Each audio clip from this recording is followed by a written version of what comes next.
Hello there. Welcome to a video about constructors with parameters. This is part of the continuing series about object-oriented programming. I had to pause there for some reason. I was unable to think at the same time as changing my video feed over there. So constructors with parameters, this is a quick one. It's just to address the fairly obvious issue that right now when we were constructing flowers in our garden example, the constructor was very inflexible. It always would create the same kind of flower, right, in the same location. So let's look at having some parameters that allow us to create different kinds of flowers with our constructor. That's the objective here. So let's get to it. Constructors with parameters, go. So I'm beginning with the same kind of program that I wrote in the previous video.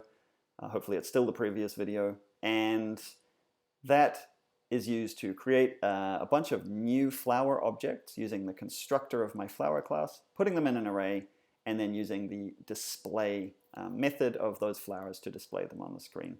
And what I want to look at here is the fact that in my flower class, the constructor is blank, right? It makes a flower, but it always makes the same kind of flower. The only difference between any two flowers that you made with this constructor is that because they get assigned by default a random position, random location on the canvas, that's the only difference that there can ever be between flowers. They always have the same size, the same petal width, the same color, and so forth. And clearly that's pretty limiting. So we don't necessarily really want to limit ourselves in that way. We might want to be able to specify the color of a flower when we create it, or where it's going to go on the screen, how long its stem is. Like, there's all kinds of things that we could potentially do, right? So how would we do that? Well, we do it in the same way that we do with functions. There's no difference because the constructor here, although of course we call it a method in the context of a class, like this flower class, it effectively works in exactly the same basic sense as a function. And so in the same way we can add parameters here to the constructor. So let's add some parameters. What might we want to set when we create a flower? Let's say that we want to specify its position. That just seems like always a good idea, right? Because you often want that control. You don't want to leave it up to the flower itself necessarily, unless you do. Maybe you believe in the freedom of flowers. We might also want to set the size property, which is the size of the center of the flower. Let's also set the stem length, just because that seems like a nice differentiating feature. And let's also say that we want to set the petal color so we can get some different looking flowers. And we could apply, we could have a parameter for every property here. I'm just picking 5 almost, not at random, but just 5 sensible ones. So the constructor now takes 5 parameters: a position, a size, that's the size of the center of the flower, should have given that a better name, the length of the stem, and the color of the petals. So in order to actually use this, we then have to implement that in our script, right? Because right now, when we call the constructor here, by calling flower, the name of the class, we have empty parentheses. So we need to set things in these parentheses. And to make this just a little clearer, I'm actually going to declare a series of temporary variables here, just so that the parameters kind of make a bit more sense. So I'm going to set the x argument to a random number between 0 and width. So this is kind of silly in some sense, but I don't really want to control where the flower goes, it turns out. But I like having the option. So it's still going to be positioned somewhere random on the canvas.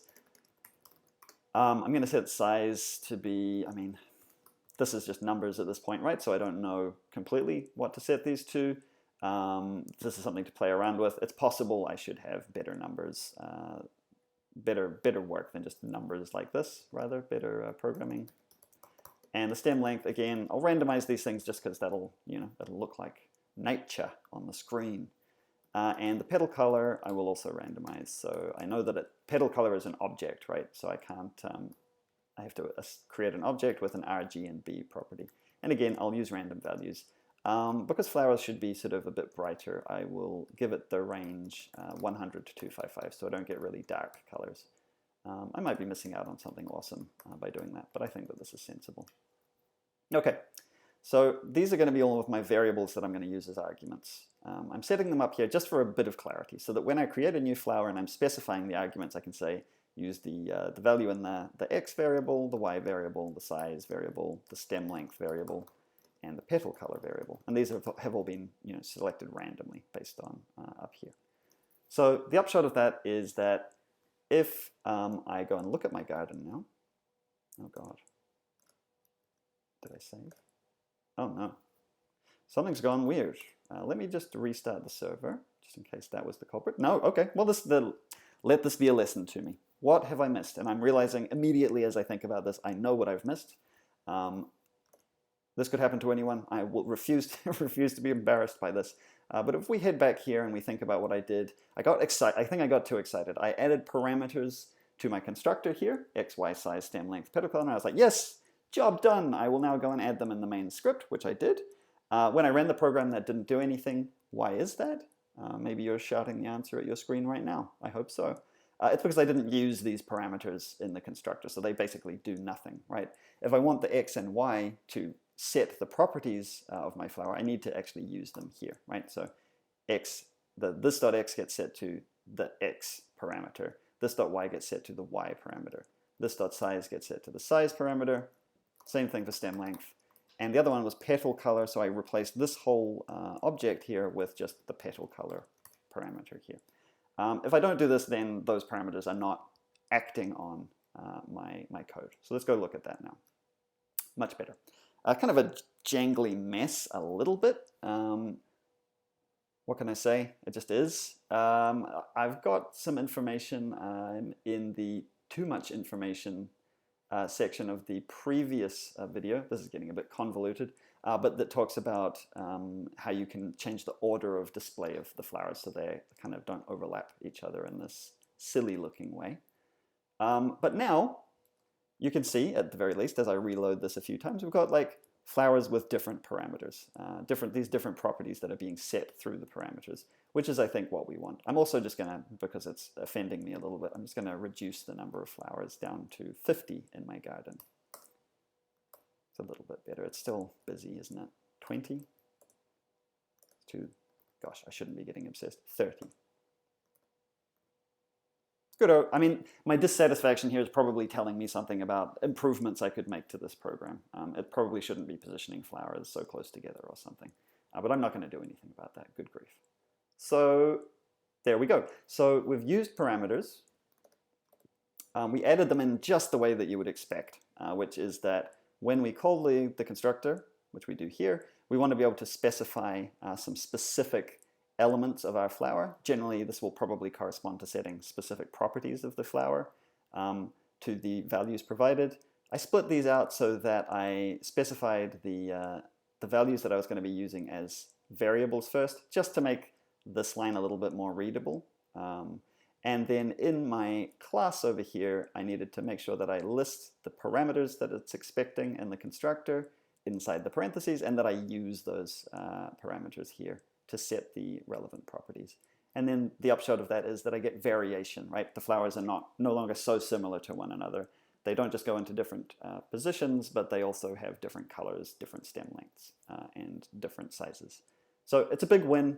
It's an obvious thing, but it clearly makes our class that much more flexible. It makes my class more reusable in the sense that it's got more variety. And it helps to really emphasize this idea that our class, in this instance, our flower class, defines a kind of object, right? Not a really specific thing, but a kind of thing that is a flower that can take on different forms depending on how we set it up. So that's what I have to say about constructors with parameters. It's just a very basic add-on. You'll probably almost always want to have parameters for your constructor unless it's for a very simple or very specific purpose. Okay, that's it. I'll see you in the next video. Hopefully that one was a relatively simple ride for you. And I'll see you next time. Bye.